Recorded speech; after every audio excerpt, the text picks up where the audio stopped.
നമസ്കാരം. മലയാളത്തിൻ്റെ ദൃശ്യവിസ്മയം മോഹൻലാൽ നമുക്ക് ഈ പുതുവത്സരത്തിൽ തന്നിരിക്കുന്നത് ഒരു ദൃശ്യവിസ്മയം തന്നെയാണ്. ഈ ദൃശ്യവിസ്മയത്തിലെ താരങ്ങളോടൊപ്പം ലാലേട്ടൻ നമ്മളോട് സംസാരിക്കുന്നു. ഒരുപാട് വിശേഷങ്ങൾ നമുക്ക് ചോദിച്ചറിയാനുണ്ട്. അദ്ദേഹത്തിൽ നിന്നും ഒരുപാട് കേൾക്കാനുണ്ട്. മറ്റു താരങ്ങളിൽ നിന്നും നമുക്ക് കേൾക്കാനുണ്ട്. ഏതായാലും വളരെ അനൗപചാരികമായിട്ടുള്ള ഈ സംഭാഷണത്തിലേക്ക് എല്ലാവർക്കും സ്വാഗതം. പുതുവത്സരത്തിൽ ഒരുപാട് സന്തോഷമുണ്ടാക്കുന്ന ഒരു കാഴ്ചയാണ് നിങ്ങളെല്ലാവരും ചേർന്നിങ്ങനെ ഇരിക്കുന്നത്. ലാലേട്ടൻ്റെ കൂടെ ഇരിക്കുന്ന എല്ലാവരും ഒരു വലിയ ദൃശ്യവിസ്മയം ഞങ്ങൾക്ക് സമ്മാനിച്ചിട്ടാണ് ഇരിക്കുന്നത്. എന്താണ് ഇപ്പോഴത്തെ ഈ മൂഡിൽ എന്താണ് പറയാനുള്ളത്? ചിരിയല്ലേ? സന്തോഷം. അതിൻ്റെ ചോദ്യത്തിൽ തന്നെ അതിൻ്റെ ഉത്തരവുണ്ട്. വളരെ നല്ല വാക്കാണ് ഉപയോഗിച്ചിരിക്കുന്നത്, ദൃശ്യവിസ്മയം. സിനിമ എന്ന് പറയുന്നത് അങ്ങനെ തന്നെയാണ്, രണ്ടുമുണ്ട്. അത് ദൃശ്യം ആണ്, അതിലൊരു വിസ്മയം കൂടെ ഉണ്ടാകുമ്പോഴാണ് സിനിമ സക്സസ്ഫുൾ ആകുന്നത്. അപ്പം ഇങ്ങനെ ഇരിക്കാൻ സാധിച്ചതിൽ വളരെ സന്തോഷം. ഇങ്ങനെ ഇരിക്കുന്ന ആൾക്കാരെ അക്സെപ്റ്റ് ചെയ്തില്ല, സിനിമയെ അക്സെപ്റ്റ് ചെയ്തില്ല, വളരെയധികം സന്തോഷം. ജിത്തു, ഈ സിനിമയ്ക്ക് ദൃശ്യം, ഇപ്പോൾ ലാലേട്ടൻ പറഞ്ഞതിൽ ഏകദേശം അതിനുള്ള ഉത്തരമുണ്ട്. എങ്കിൽ കൂടി കുറച്ചുകൂടി വിശദമായിട്ട് ഒരു ഡയറക്ടർ എന്നുള്ള നിലയിൽ ദൃശ്യം എന്ന സിനിമയ്ക്ക് എന്തുകൊണ്ട് ദൃശ്യം എന്ന പേര് കൊടുത്തു? വളരെ ആപ്റ്റായിട്ടുള്ളൊരു പേരാണ്. ഒരു പക്ഷേ ഓഡിയൻസിന് അത് കുറച്ചും കൂടി കൺവേ ചെയ്യാൻ ഡയറക്ടർ പറയുന്നത് നന്നായിരിക്കും. എന്തുകൊണ്ട് ദൃശ്യം? അല്ല, എനിക്ക് തോന്നുന്നു അത് കണ്ടവർക്കെല്ലാം മനസ്സിലായിട്ടുണ്ട് എന്താണ് ദൃശ്യം എന്നുള്ള പേര്. കാണാനിരിക്കുന്നവർക്ക് ഞാനത് ഇപ്പോൾ പറഞ്ഞാൽ അതിൻ്റെ സുഖം പോകും. പക്ഷേ ബേസിക്കലി ദൃശ്യം എന്ന് പറയുന്ന ഇത്രയും പറയാം, ദൃശ്യം എന്ന് പറയുന്ന വാക്ക്, ആ പേര്, ആ സിനിമയുടെ ബേസിക് കോൺസെപ്റ്റ് ആണത്. മനസ്സിലായോ? അതിൻ്റെ ഒരു ചെറിയൊരു ഇൻഡിക്കേഷനാണ് നമ്മളായിട്ട് ഇട്ടേക്കുന്നത്. എനിക്കിത് കൂടുതൽ പറയാൻ പറ്റില്ല, കാരണം ഇത് കൂടുതൽ ഡീറ്റെയിൽ ആയിട്ട് പറഞ്ഞാൽ ആ സിനിമ കാണുന്നതിൻ്റെ സുഖം പോകും. ഏതായാലും ആശ അതുമായിട്ട് റിലേറ്റ് ചെയ്ത് ആശയ്ക്ക് പറയാൻ കഴിയും. ആശയെ ഞങ്ങൾ മലയാളികൾ നെഞ്ചേറ്റി കഴിഞ്ഞു. ആശയുടെ ഓരോ ക്യാരക്ടേഴ്സും ടെലിവിഷനിലായാലും സിനിമയിലായാലും. ഈ സിനിമയിൽ പർട്ടിക്കുലർലി ഒരു ഭാഗത്ത് പറയുന്നുണ്ട്, നമ്മളുടെ മുന്നിൽ കാണുന്ന ഏതു തരം ദൃശ്യങ്ങളായാലും അതിന് പ്രാധാന്യമുണ്ടെങ്കിൽ നമ്മുടെ മനസ്സിൽ പതിഞ്ഞിരുന്നു കഴിഞ്ഞാൽ അത് പിന്നീടുള്ള നമ്മുടെ ജീവിതത്തിനെ അല്ലെങ്കിൽ ദിവസങ്ങളെ കാഴ്ചകളെയൊക്കെ സ്വാധീനിക്കുമെന്ന് പറയുന്നത്. ഏതായാലും ആദ്യത്തെ ഇത്രയും ഒരു ഗ്രാൻഡ് സക്സസ് ആശ ഈ സിനിമയിലേക്ക് വന്നിട്ടുണ്ടായിരിക്കുന്നു. എന്താണ് അടുത്ത എക്സ്പെക്റ്റേഷൻസ്? എന്തൊക്കെയായിരിക്കും? ഇതുപോലെയുള്ള സിനിമകൾ കാത്തിരിക്കുന്നുണ്ടോ വഴിയിൽ? എങ്ങനെയാണ് പുതുവത്സരത്തിൽ? അതൊന്നും നമുക്ക് പ്രെഡിക്റ്റ് ചെയ്യാൻ പറ്റില്ലല്ലോ. ഇതെല്ലാം വന്ന് ഭവിക്കുന്നതാണ്. ഇങ്ങനൊരു വലിയൊരു ചിത്രം വരാനും അതിൽ എന്നെ കാസ്റ്റ് ചെയ്യാനും ഒക്കെ തോന്നിപ്പിച്ച ഭഗവാൻ തന്നെ തീരുമാനിക്കണം ഇനി അങ്ങോട്ട് എന്ത് എന്നുള്ളത്. നല്ല കഥാപാത്രങ്ങൾ വരും, അല്ലെങ്കിൽ നന്നായി ചെയ്യാൻ പറ്റുന്നൊക്കെ പ്രതീക്ഷിക്കുന്നു, ആഗ്രഹിക്കുന്നു. Meena, it's a big comeback. ശരിക്കും മീനയെ മലയാളി ഓഡിയൻസ് അത്രയേറെ സ്നേഹിച്ചിട്ടുണ്ട്.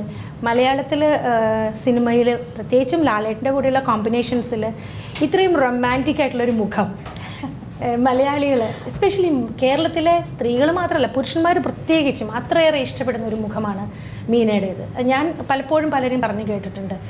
ഒരു ബിഗ് കംബാക്കാണത്. ശരിക്കും പറഞ്ഞാൽ വലിയൊരു ലൈം ലൈറ്റിൽ നിന്നിട്ട് കുറച്ച് നാൾ മാറി നിന്നു, തിരിച്ച് ലാലേട്ടൻ്റെ കൂടെയാണ് ഇങ്ങനെ ഇത്രയും നല്ലൊരു ക്യാരക്ടർ ചെയ്തത്. എന്താണ് ഈ തിരിച്ചു വരവിൽ തോന്നുന്ന ഫീലിങ്സ് എല്ലാം? ഫീലിങ്സ് ഈസ് വെരി ഹാപ്പി, വളരെ സന്തോഷമാണ്.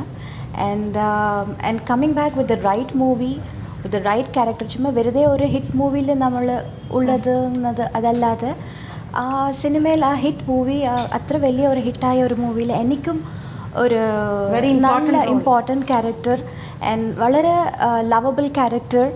അങ്ങനെ എല്ലാവരും തിയേറ്റർ സിനിമ കണ്ടിട്ട് എല്ലാവരും പുറത്ത് വരുമ്പോൾ എന്നെയും ഓർമ്മിക്കും, എൻ്റെ ക്യാരക്ടറെയും ഓർമ്മിക്കും. സോ അങ്ങനത്തെ ഒരു ക്യാരക്ടർ കിട്ടിയതിൽ വളരെ വളരെ സന്തോഷം. ആൻഡ് പറഞ്ഞതുപോലെ even Lal sir had told me after the dubbing, I think this is the perfect comeback movie for you എന്ന് പറഞ്ഞു.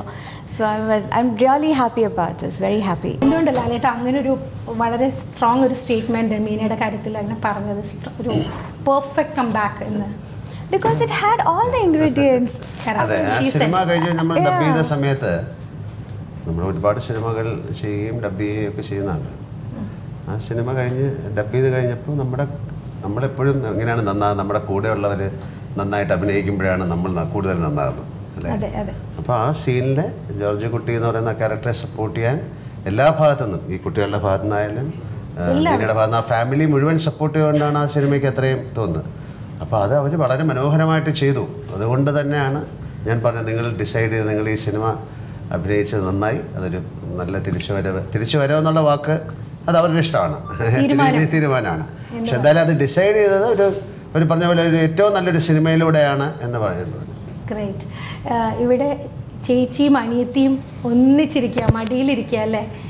ഈ ലാലങ്ങളുടെ കൂടെയും മീനാൻറ്റിയുടെ കൂടെയും ആശാൻറ്റിയുടെ കൂടെയൊക്കെ അഭിനയിച്ച ആ ഒരു ടൈമിനെ ഒന്ന് എന്താ നിങ്ങൾ രണ്ടാളും ഓർത്തെടുക്കുന്നത്? എസ്തർ കുട്ടി രസമായിരുന്നില്ലേ? ആൻസിബ ചേച്ചി ആദ്യം പറയട്ടോ. എസ്തർ എപ്പോഴും അങ്ങനെ ചേച്ചിക്ക് പ്രയോറിറ്റി കൊടുക്കുന്ന ആളാണ്. ആണോ? അതാണ് ഇപ്പോൾ മടിയിൽ തള്ളിയൊന്നും ഇടില്ലല്ലോ അല്ലേ ചേച്ചി? ഇല്ല, നല്ല സ്നേഹത്തിലാണ്. ഓക്കെ, ഭയങ്കര സ്നേഹ. ഇടി വെക്കുമായിരുന്നു നിങ്ങൾ സെറ്റിലൊക്കെ? അത്യാവശ്യം വെക്കാറുണ്ട്. ആ ശരി, ഓക്കെ. അപ്പം നല്ലൊരു എക്സ്പീരിയൻസ് ആയിരുന്നു അല്ലേ? നിങ്ങൾ കുറേ കാര്യങ്ങൾ പഠിച്ചിട്ടുണ്ടാവുമല്ലോ, ഇത്രയും വലിയ ആർട്ടിസ്റ്റിൻ്റെ കൂടെ.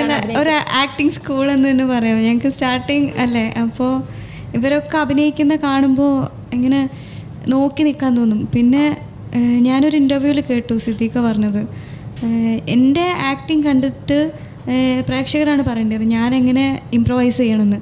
അപ്പോൾ അത് കേട്ടപ്പോൾ മനസ്സിലായി ഒന്നുമല്ല, ഇവരൊക്കെ ഇംപ്രവൈസ് ചെയ്യണമെന്ന് അവരെന്നെ പറയുമ്പോൾ ഞങ്ങൾ ഇംപ്രവൈസ് ചെയ്യണമെന്നല്ല, ഞങ്ങൾ ഫസ്റ്റ് മുതലേ സ്റ്റാർട്ട് ചെയ്യണം ഇനിയും എന്ന് മനസ്സിലായി. അപ്പോൾ ശരിക്കും വലിയൊരു എക്സ്പീരിയൻസാണ് ഇവർ ആക്ടിങ് നേരിട്ട് കാണാനും കൂടെ നിന്ന് അഭിനയിക്കാനും ഒക്കെ ഒരു വലിയ ഭാഗ്യമാണ്.